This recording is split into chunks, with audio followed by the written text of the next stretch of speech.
Hello friends, आप सभी का बहुत बहुत स्वागत है। मैं हूं शिवम कुमार और आपका अपना यूट्यूब चैनल ज्ञान एक्सपी। तो फ्रेंड्स, आज की इस क्लास में हम डिस्कस करने वाले हैं आपके साथ में आपके एसएससी जीडी एग्जाम के लिए जीके के कुछ बहुत ही महत्वपूर्ण प्रश्न। तो फ्रेंड्स, आप लोगों से रिक्वेस्ट है कि प्लीज़ आप लोग अपनी क्लास को सपोर्ट कीजिएगा, क्लास को मिल के शेयर कीजिए ताकि इसका बेनिफिट और भी लोगों को मिले। तो फ्रेंड्स, आज की जो क्लास है आपकी रोजाना शाम 9 बजे होती है, ठीक है। इसके अलावा अगर आप लोगों ने हमारा मोबाइल एप्लीकेशन इंस्टॉल किया तो इसको भी कर लें, ठीक है। इसमें आपको ट्रिपल सी और ओ लेवल से संबंधित कुछ बहुत ही जो है महत्वपूर्ण कोर्सेज इसमें आपको प्रोवाइड किए गए हैं। और अधिक जानकारी के लिए आप हमको हमारे इस नंबर पे कॉल या व्हाट्सएप कर सकते हैं, ठीक है। तो फ्रेंड्स, शुरू करते हैं आज की क्लास को और देखते हैं आज का पहला क्वेश्चन। तो प्लीज आप लोग अपनी क्लास को शेयर करें। माय डियर फ्रेंड्स, आपका पहला प्रश्न है कि गुप्त वंश ने डैश अवधि में शासन किया। तो इसमें आपको गुप्त वंश की जो शासन की अवधि है वो बताना है। ऑप्शन है आपके 319 से 500 ईस्वी, 319 से 324 ईस्वी, 325 से 375 ईस्वी या 566 से 597 ईस्वी। बताइए इस क्वेश्चन का राइट आंसर अगर आपने चुना है ऑप्शन फर्स्ट। देखिए 319 से 500 ईस्वी तक ये गुप्त शासन ने शासन की गुप्त वंश ने शासन किया था। तो ऐसे में जिनका भी आंसर ऑप्शन ए आ रहा है बिल्कुल सही उत्तर है उनका 319 से 500 ईस्वी।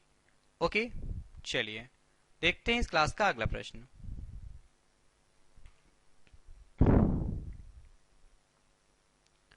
माय डियर फ्रेंड्स, आपका अगला प्रश्न है कि बाल विवाह की प्रथा आरंभ हुई। तो बाल विवाह की जो प्रथा है किसके काल में आरंभ हुई थी? ऑप्शन है आपके मौर्य काल में, कुषाण काल में, गुप्त काल में या हर्षवर्धन काल में। बताइए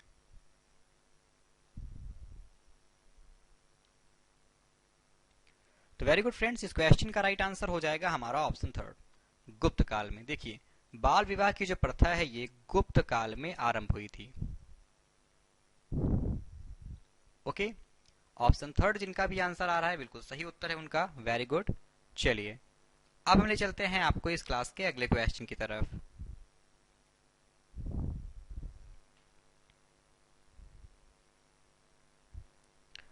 फ्रेंड्स, अगला प्रश्न है आपका कि सोने के सर्वाधिक सिक्के किस काल में जारी किए गए? तो कुषाण काल में, गुप्त काल में, मौर्य काल में या हिंद यवन काल में। तो सोने के सर्वाधिक सिक्के किस काल में जारी किए गए थे? बताइए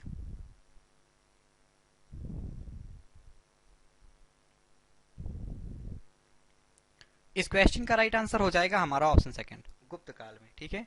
तो सोने के सर्वाधिक सिक्के जो है गुप्त काल में जारी हुए थे, याद रखेंगे। इसके अलावा जो बाल विवाह प्रथा है ये भी गुप्त काल में ही जो है चालू की गई थी, ठीक है, इसका आरंभ हुआ था। तो इस क्वेश्चन का राइट आंसर हमारा ऑप्शन सेकंड हो जाएगा। ओके, चलिए अब हम देखते हैं इस क्लास का अगला प्रश्न। माय डियर फ्रेंड्स, आपका अगला प्रश्न आपके सामने है। प्रश्न है आपका कि यूरोपीय भाषा में अनुदित यानी कि अनुवादित प्रथम भारतीय ग्रंथ कौन सा है? बताइए। आपके ऑप्शन है भगवत गीता, अभिज्ञान शकुंतलम, कुमार संभव या कामसूत्र। बताइए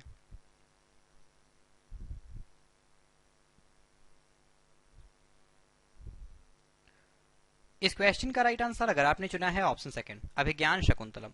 तो अभिज्ञान शकुंतलम जो है यूरोपीय भाषा में अनुवादित प्रथम भारतीय ग्रंथ है, ठीक है। तो इस क्वेश्चन का राइट आंसर हमारा ऑप्शन सेकंड हो जाएगा। किसके द्वारा लिखी गई है? ये कालिदास जी के द्वारा लिखी गई और बहुत ही इंपॉर्टेंट है, अक्सर एग्जाम में पूछी जाती है। अभिज्ञान शकुंतलम, कुमार संभव, ऋतुसंहार, ये सभी कालिदास जी की रचनाएं हैं, तो आप याद रखेंगे। ओके, चलिए तो प्लीज आप लोगों से फ्रेंड्स रिक्वेस्ट है कि आपकी क्लास है तो आपको क्लास को शेयर करना है। क्लास को शेयर करके क्लास में कम से कम 50 प्लस स्टूडेंट्स तो लेके ही आइए आप लोग।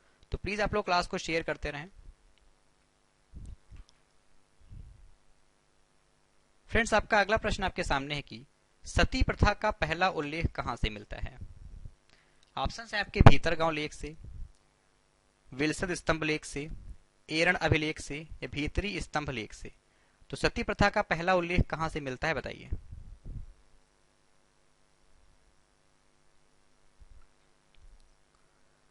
इस क्वेश्चन का राइट आंसर अगर आपने चुना है ऑप्शन थर्ड, एरण अभिलेख से। तो फ्रेंड्स, सती प्रथा का जो पहला उल्लेख है ये एरण अभिलेख से मिलता है।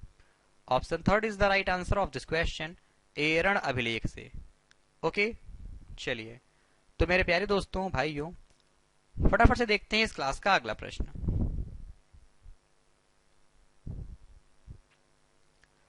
फ्रेंड्स अगला प्रश्न है आपका कि गुर्जरों को किस शासक ने पराजित किया था?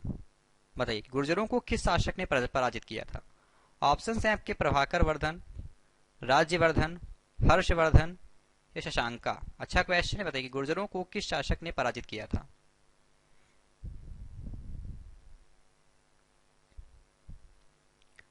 इस क्वेश्चन का राइट आंसर अगर आपने चुना है ऑप्शन थर्ड हर्षवर्धन, तो ये सही आंसर है। तो फ्रेंड गुर्जरों को हर्षवर्धन ने पराजित किया था। Okay, option third is the right answer of this question, Harshvardhan. Okay, चलिए अब हम ले चलते हैं आपको आगे इस क्लास के अगले क्वेश्चन की तरफ।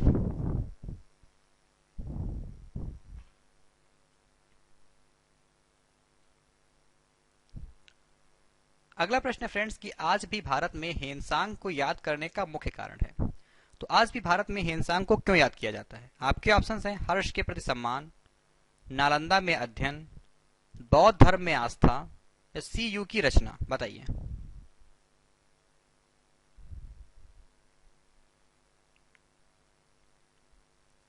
इस प्रश्न का सही उत्तर अगर आपने चुना है ऑप्शन फोर सीयू की रचना। देखिए आज भी भारत में हेनसांग को सीयू की रचना के कारण से याद किया जाता है। तो इस क्वेश्चन का राइट आंसर हमारा ऑप्शन फोर हो जाएगा, सीयू की रचना। ओके, चलिए तो फ्रेंड्स आप लोग प्लीज क्लास को अपनी शेयर करते रहें, क्लास में संख्या बहुत कम है। क्लास को शेयर करके कम से कम क्लास में 50 प्लस लाइव स्टूडेंट्स आपको लेके आना है, तो प्लीज इतना क्लास को सपोर्ट करें आप लोग, ठीक है। देखते हैं इस क्लास का अगला प्रश्न।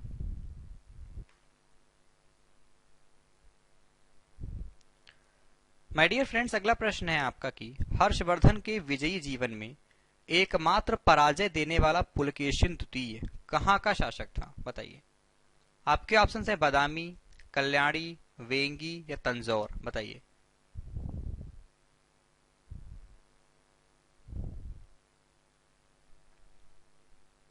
देखिए हर्षवर्धन के विजयी जीवन में एकमात्र पराजय देने वाला जो पुलकेशिन द्वितीय था ये बादामी का शासक था। कहा बादामी का शासक था ये।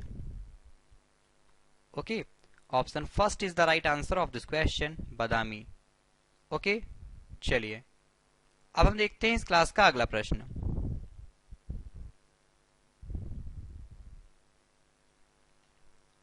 साथियों अगला प्रश्न है आपका कि हर्षवर्धन ने अपनी पुत्री का विवाह वल्लभी नरेश से किया जो कि उसकी एक बड़ी कूटनीति उपलब्धि थी। तो वल्लभी नरेश का नाम क्या था? देखिए हर्षवर्धन ने अपनी पुत्री का विवाह किस जो है नरेश से किया, कहाँ के नरेश से किया था? तो वल्लभी के नरेश से।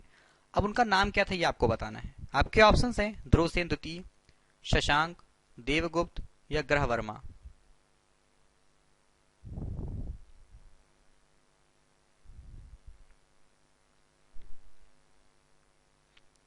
इस क्वेश्चन का राइट आंसर हो जाएगा ऑप्शन फर्स्ट ध्रुवसेन द्वितीय, ठीक है। Okay, option first is the right answer of this question, Dhruvasena द्वितीय। Clear friends? चलिए तो फ्रेंड्स अब हम ले चलते हैं आपको इस क्लास के अगले क्वेश्चन की तरफ।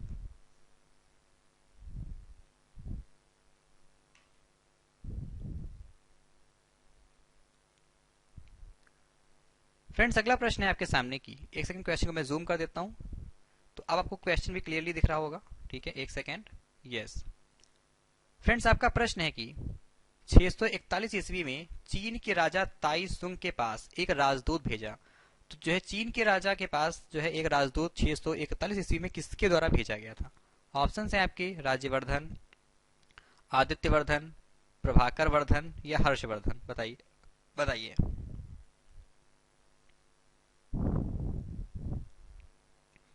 इस क्वेश्चन का राइट आंसर हो जाएगा ऑप्शन फोर हर्षवर्धन। किसने भेजा था फ्रेंड्स? तो ये हर्षवर्धन द्वारा भेजा गया था। चलिए फ्रेंड्स अगला प्रश्न है आपका कि किस चीनी यात्री को वर्तमान शाक्य मुनियों एवं यात्रियों की राजकुमार कहा जाता है? तो यात्रियों का राजकुमार कहा जाता है, यानी कि किस चीनी यात्री को वर्तमान शाक्य मुनियों एवं यात्रियों की राजकुमार कहा जाता है? बताइए। ऑप्शन है आपके फाहियान, हेनसंग, इतिसंग या इनमें से कोई नहीं।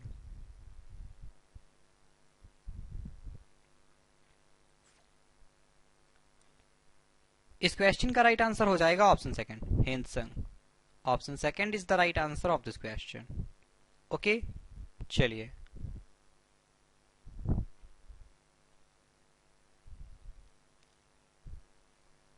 माय डियर फ्रेंड्स, अगला प्रश्न है आपका कि इंसान यानी कि हेनसंग भारत में कितने साल रहा।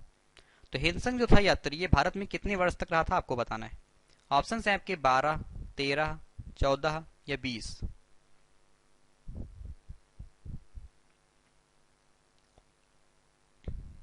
देखिए, जो हेनसंग था भारत में कुल 14 साल तक रहा था।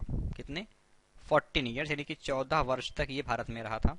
ऑप्शन थर्ड जिनका भी आंसर आ रहा है बिल्कुल सही उत्तर है उनका, 14 साल तक।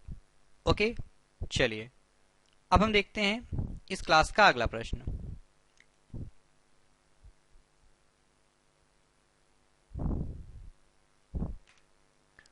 अगला प्रश्न है कि किस पाल शासक को गुजराती कवि शोडल ने उत्तरापद स्वामिन कहा। बताइए।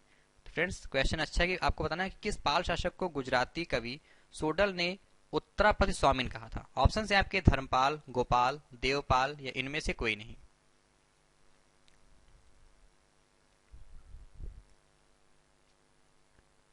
तो ये धर्मपाल को कहा था। ठीक है, किसको? तो फ्रेंड्स, ये धर्मपाल को कहा गया था। तो फ्रेंड्स, बहुत ही इंपॉर्टेंट क्वेश्चंस हैं, तो प्लीज आप लोग क्लास को सपोर्ट करके क्लास में 50 प्लस तो लेके आइए ही। प्लीज अपनी क्लास को शेयर करें, क्लास को सपोर्ट करें। ठीक है, देखते हैं अगला प्रश्न।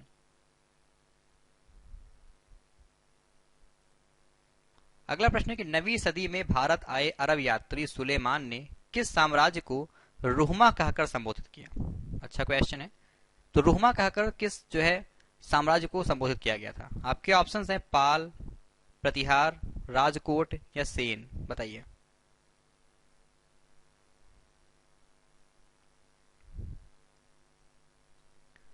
इस क्वेश्चन का राइट आंसर हो जाएगा ऑप्शन फर्स्ट, पाल। किसको? पाल साम्राज्य को रुहमा कहकर संबोधित किया गया था, याद रखेंगे। Option second is sorry first is the right answer of this question. चलिए माय डियर फ्रेंड्स, अगला प्रश्न है आपका रामचरित की रचना किसने की। Very easy. तो रामचरित की रचना किसने की? कालिदास, विज्ञानेश्वर, कौटिल्य या संध्याकार नंदी। तो इस क्वेश्चन को आपको अपने कमेंट बॉक्स में बताना, ये आपका होमवर्क है। ठीक है, तो रामचरित जो है रामचरित की रचना किसके द्वारा की गई, ये आपको अपने कमेंट बॉक्स में आपको बताना, ये आपका होमवर्क है आज का। अब हम देखते हैं इस क्लास का अगला प्रश्न।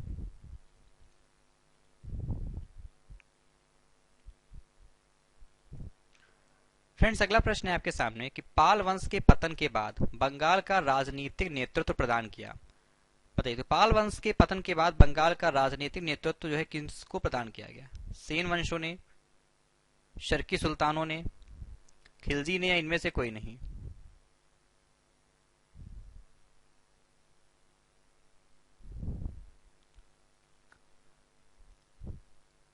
इस क्वेश्चन का राइट आंसर फ्रेंड्स हो जाएगा ऑप्शन फर्स्ट, सेन वंश ने।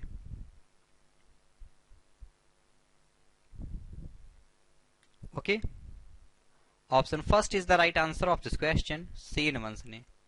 क्लियर? चलिए तो फ्रेंड्स, ले चलते हैं आपको इस क्लास के अगले क्वेश्चन की तरफ।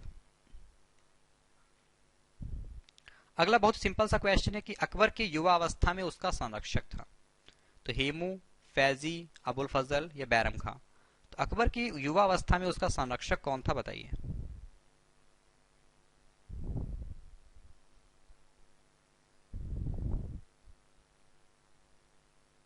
ऑप्शन बी, बैरम खां। ठीक है, तो फ्रेंड्स, अकबर के युवा अवस्था में जो बैरम खां था उसका संरक्षक था। मात्र 13 वर्ष की आयु में अकबर को राजगद्दी जो है संभालनी पड़ी थी। तो इस क्वेश्चन का राइट आंसर हो जाएगा हमारा ऑप्शन 4। ओके, चलिए फ्रेंड्स, अगला प्रश्न है आपका कि शिवाजी सर्वाधिक प्रभावित थे। तो शिवाजी सर्वाधिक यानी कि सबसे ज्यादा किससे प्रभावित थे? आपके ऑप्शन है मीराबाई से, हजरत महल से, जीजाबाई से या चांद बीवी से। बताइए।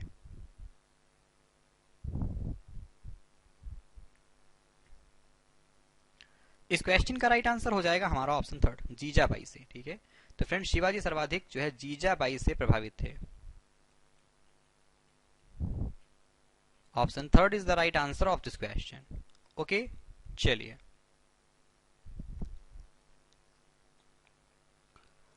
फ्रेंड्स, अगला प्रश्न है आपके सामने कि अष्टप्रधान मंत्री परिषद किस शासन काल में थी। बताइए। तो अष्टप्रधान मंत्री परिषद किसके शासन काल में थी आपको बताना है।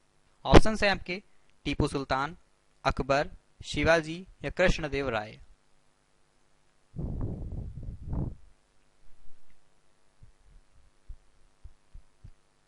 इस क्वेश्चन का राइट आंसर हो जाएगा हमारा ऑप्शन थर्ड, शिवाजी। ठीक है, तो अष्टप्रधान मंत्री परिषद किसके शासनकाल में थी? याद रखेंगे शिवाजी के शासनकाल में थी। So option third is the right answer of this question, Shivaji. Friends, अगला प्रश्न है आपका कि शिवाजी के राजनीतिक गुरु एवं संरक्षक कौन थे? तो समर्थ रामदास, शाहजी भोसले, दादाजी कोंडदेव या इनमें से कोई नहीं। तो शिवाजी के राजनीतिक गुरु एवं संरक्षक कौन थे, बताइए।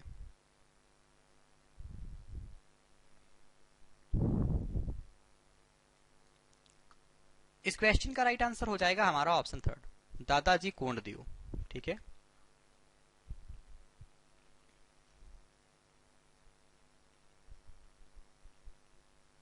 Okay, option third is the right answer of this question. चलिए फटाफट से ले चलते हैं आपको इस क्लास के अगले क्वेश्चन की तरफ।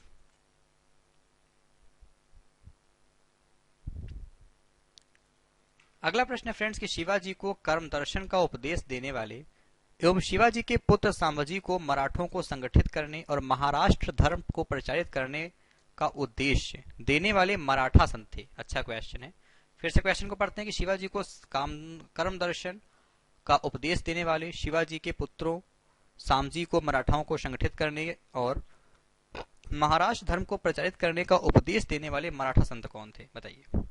ऑप्शन है समर्थदास, तुकाराम, एकनाथ या इनमें से कोई नहीं।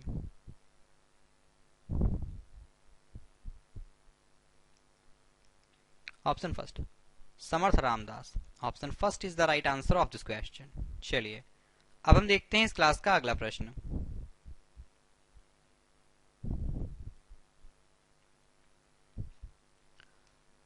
साथियों, अगला प्रश्न है आपका कि दास बोधक के रचनाकार हैं। तुलसीदास, सूरदास, कबीरदास या समर्थदास, इनमें से आपको बताना है कि दास बोध के रचनाकार कौन है।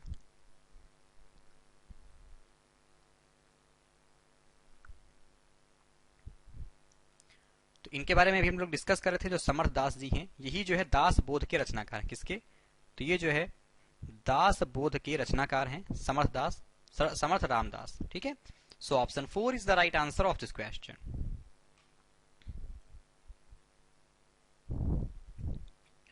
फ्रेंड्स, अगला प्रश्न है कि लॉर्ड वेलेस्ली की सहायक संधि को स्वीकार करने वाला पहला मराठा सरदार था। तो लॉर्ड वेलेस्ली की जो सहायक संधि थी, इसको स्वीकार करने वाले पहले मराठा सरदार कौन थे? पेशवा बाजीराव द्वितीय, रघुजी भोसले, दौलत राव सिंधिया या इनमें से कोई नहीं, बताइए।